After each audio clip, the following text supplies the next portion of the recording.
Hello ninth class, third lesson का third question ये है बेटा। बहुत आसान क्वेश्चन है। शिक्षा के क्षेत्र में शारीरिक शिक्षा क्यों आवश्यक है, वर्णन कीजिए। शिक्षा के क्षेत्र में शारीरिक शिक्षा की आवश्यकता या उपयोगिता दिन प्रतिदिन बढ़ती जा रही है, मतलब इसकी डिमांड बढ़ती जा रही है। ठीक है। वर्तमान युग में शारीरिक शिक्षा को पूरे विश्व के स्कूल के कॉलेजों में पाठ्यक्रम का महत्वपूर्ण अंग बन गई है। एसी बक के अनुसार शारीरिक शिक्षा सामान्य शिक्षा कार्यक्रम का वह भाग है जो मांसपेशियों क्रियाकलापों के माध्यम से बच्चों की वृद्धि, विकास तथा शिक्षा से संबंधित है। मतलब शारीरिक विकास और शिक्षा दोनों का साथ साथ इसमें विकास होता है। किसमें? फिजिकल एजुकेशन में। आज के मनुष्य को योजनाबद्ध खेलों और शारीरिक शिक्षा की बहुत आवश्यकता है। आधुनिक संदर्भ में शारीरिक शिक्षा की आवश्यकता का उपयोगिता निम्न प्रकार है। देखिए बेटा, अब जो आगे होंगे वर्ल्ड में या कोई भी होता है, मतलब अब युद्ध नहीं होंगे, और जब भी जैसे भी देश होंगे वो अपने आप को अच्छे अपने कार्य से दूसरे देशों के ऊपर इम्प्रेशन डालेगा। ठीक है। और उसमें एक काम खिलाड़ियों का भी आता है, खेल का भी आता है, स्पोर्ट्स का भी आता है। तो फिजिकल एजुकेशन है उसको इस काम में मदद करेगा। ठीक है। नंबर 1 है बेटा शारीरिक विकास।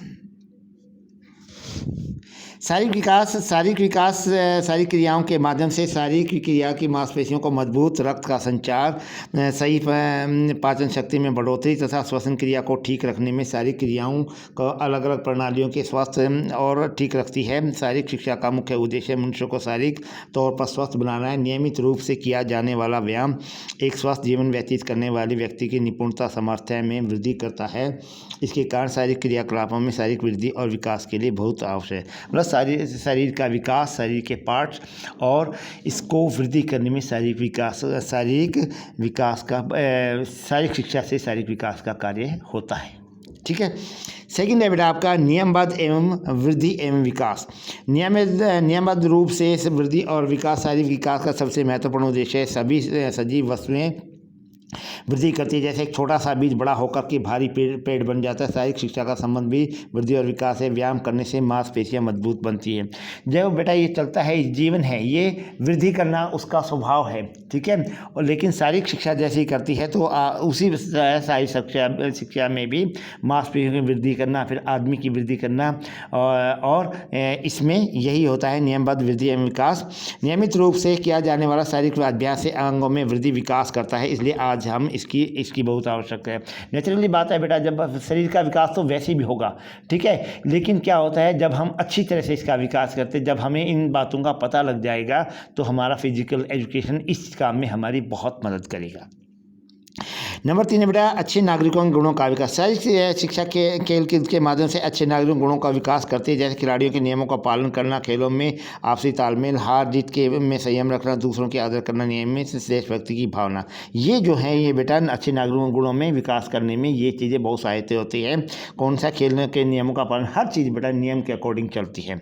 ठीक है। खेलों में आपसी तालमेल रखना। ठीक है बेटा। हार जीत में सबसे एक आम आदमी की यह सोच है कि आम आदमी की, ठीक है, क्या है कि हार जीत में संयम रखना। ठीक है। आगे दूसरों का आदर करना, देशभक्ति की भावना। ठीक है बेटा। नंबर 4 है मानसिक विकास।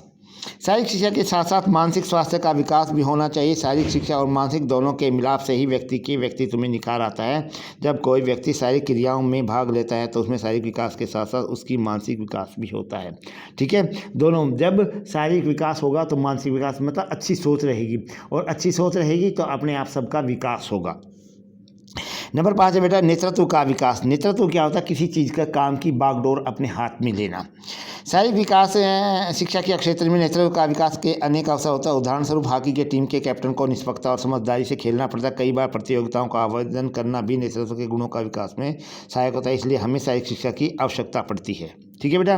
क्या होता है, कोई भी काम है, हम आपको एक 6th क्लास से आपको सिखाते हैं नेतृत्व का, हम आपको मॉनिटर बनाते हैं, आप क्लास का नेतृत्व करते हैं, कोई भी होता है, धीरे धीरे आपको लास्ट तक आते हैं, +2 तक आप एकदम निपुण हो जाते हैं। तो ये भी नेतृत्व करना भी एक इसी तरह का पढ़ाई से का है, और ऐसे ही फिजिकल एजुकेशन में आता है। नंबर 6 है बेटा गतिज विकास। शारीरिक क्रियाएं शरीर से अधिक तालमेल बढ़ाती हैं। यदि शारीरिक क्रियाओं में कूदना, दौड़ना, फेंकना आदि न हो तो लक्ष्य पूरा नहीं किया जा सकता।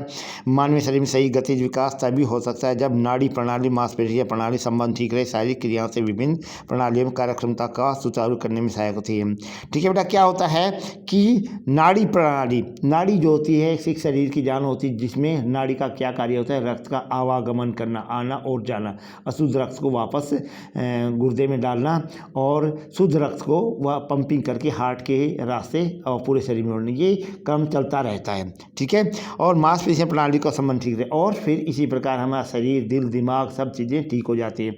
आपने सुना होगा कि बोले उसकी ये फलाना ना नस ब्लॉक होगी तो क्या होता है, हम चीखते हैं, कोई ना कोई बीमारी का कारण ले बैठते हैं। ठीक है, इसी कारण ब्लड का सर्कुलेशन जरूरी होता है।